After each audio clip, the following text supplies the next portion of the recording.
The story was a little thin, but the visual style was fantastic, was extremely well done. In the film. I love nature, and it made, even though I don't go outside very often, that's why I love movies, though. I don't have to go outside. I can watch a movie like this film and feel one with nature. And I very much enjoyed this movie. I loved the breathing trees. And then, of course, I love sci-fi films. And the rich guys are such assholes that they've actually locked the seeds that you can't even grow anything, and only you can grow one harvest, and that's it.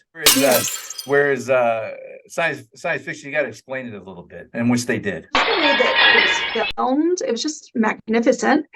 And then the story I really enjoyed. I thought it was just very complex, but yet I didn't care much. The storyline I thought was a bit thin, very thin. Honestly, that may actually happen. I feel like that's going to happen someday. That's why I like these films, because I really sort of think, will this actually possibly happen someday? Like, unfortunately. So, but what this movie really had going for it was the world building. It built the world very well. You know. Amateur Girl and Fanboy present the Big Bad Glass Movie Review.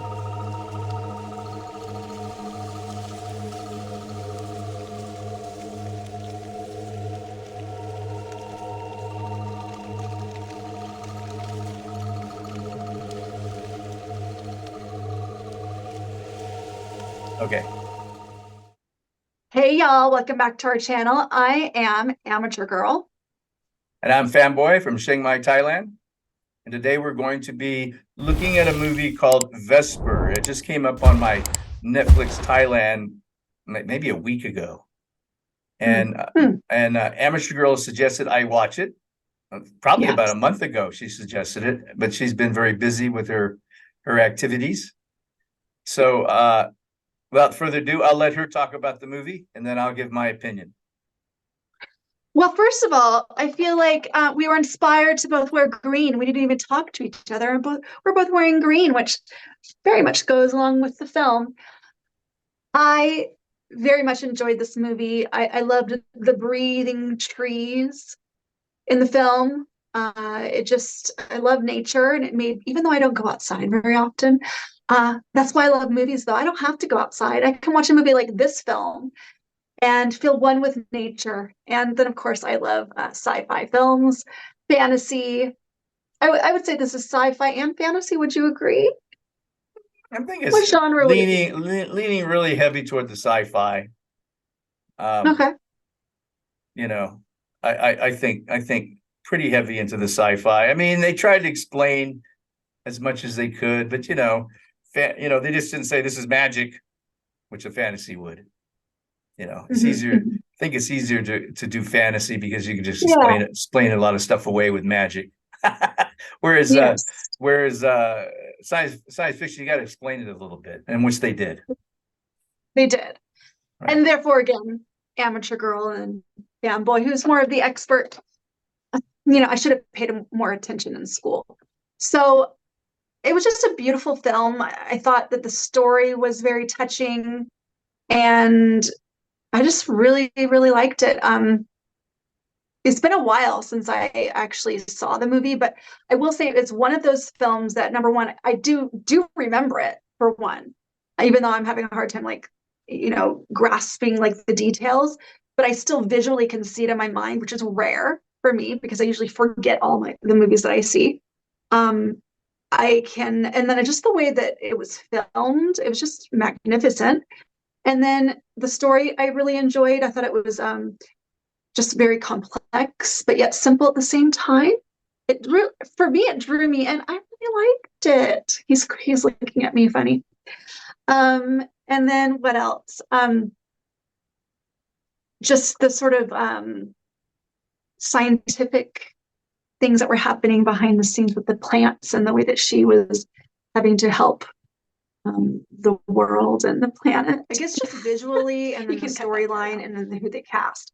I really liked that blonde chick. Thought she was really interesting to watch. She was sort of plain, but yet so beautiful at the same time. And the jug. Yeah. Yeah, super interesting. Had to think back Well, what they call them. yeah, and then the father, and then the fact that he can like fly around in his little thing. I mean, honestly, that may actually happen. I feel like that's going to happen someday.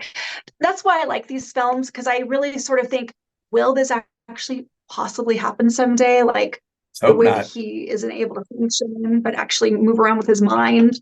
Yeah, if you're In rich, the like these guys. I mean, again, yeah, it's a very socialistic, and I have nothing against socialism or even communism.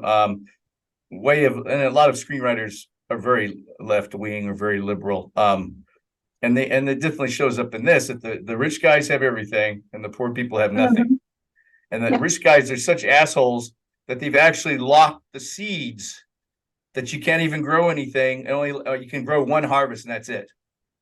Which is actually the MacGuffin of this movie, right? mm, Talking about mm. MacGuffins and one of our things. So And it doesn't anyway, for me. continue. I'm not So really it's like again, like we always say, yours is a more a visceral reaction, and I'm always and I get viscerally excited by some movies, but then a lot of them I like the cerebralness of some movies. This had a yeah. bit of cerebralness No, you going can't. on. So, You and I'll know, it just was finish on a the fact that yes, I really do enjoy cerebral things, but I guess not in my movies. Like, even though to me this was very cerebral, uh, I just like sat back and really just enjoyed it. Like, it was kind of a surprising film. I didn't think that I was gonna really like it. I kind of turned it on, I always give it like 10 minutes, never fast forwarded any part of the film. I just really enjoyed the ride. well, And that is my review of the film. I saw the preview in the theater, and I said, "Oh, this looks like a movie I want to see," because like you said, we like I like science fiction, you like science fiction, so um, so I was kind of like, "Oh, okay," it gives me a reason to watch it now because I didn't want to pay for it on Prime, but then you said to do it, I'll go ahead and pay for it. But luckily, it came up on Netflix, which is that's perfect synchronicity.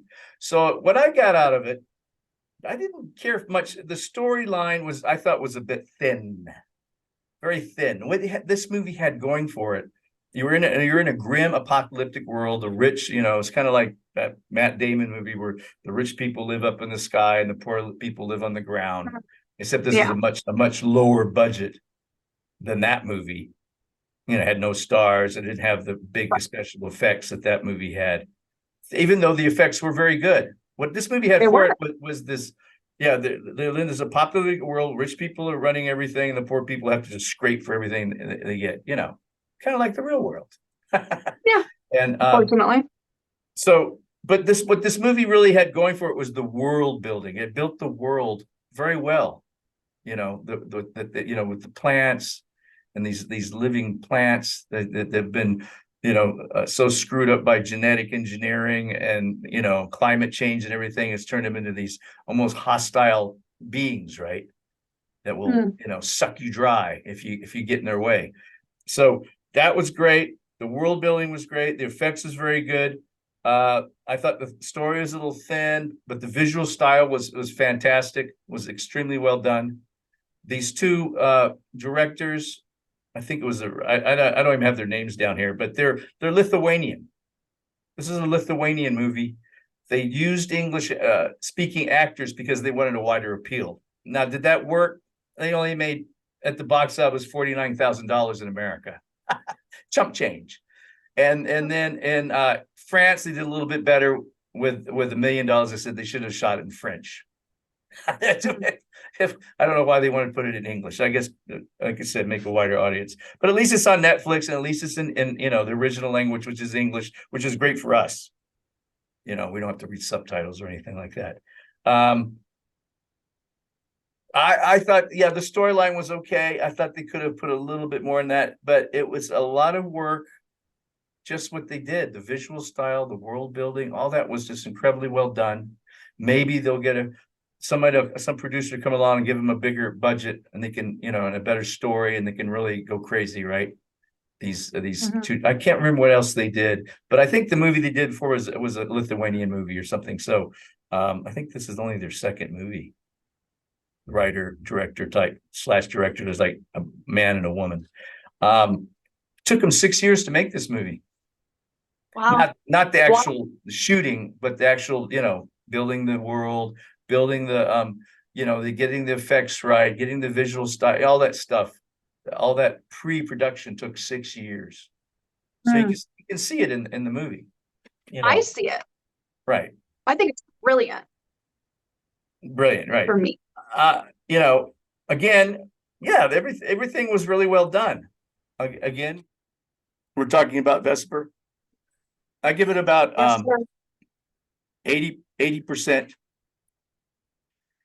20% off because the screenplay was a bit thin. I've seen other movies that are kind of a similar storyline. But the world for the budget, I'm not sure what the budget was, but I'm sure it wasn't huge. The world building was fantastic. The visual effects and the visual style was good. The acting was the girls were good. That strange little man, I thought that was kind of odd. That part was, to me, they just it just eliminated him immediately. That's spoiler alert. I thought that was very strange. But yeah, I've seen that guy many times before. He's actually a pretty bread and butter actor, right? So I give it 80%, and I think Amateur Girl gives it 100%. Is that true? Yes. All right, so we get 80%, 100%. We both liked it, so I guess that's a plus for that movie, because a lot of times we're split on it. I love it, she hates it, or vice versa.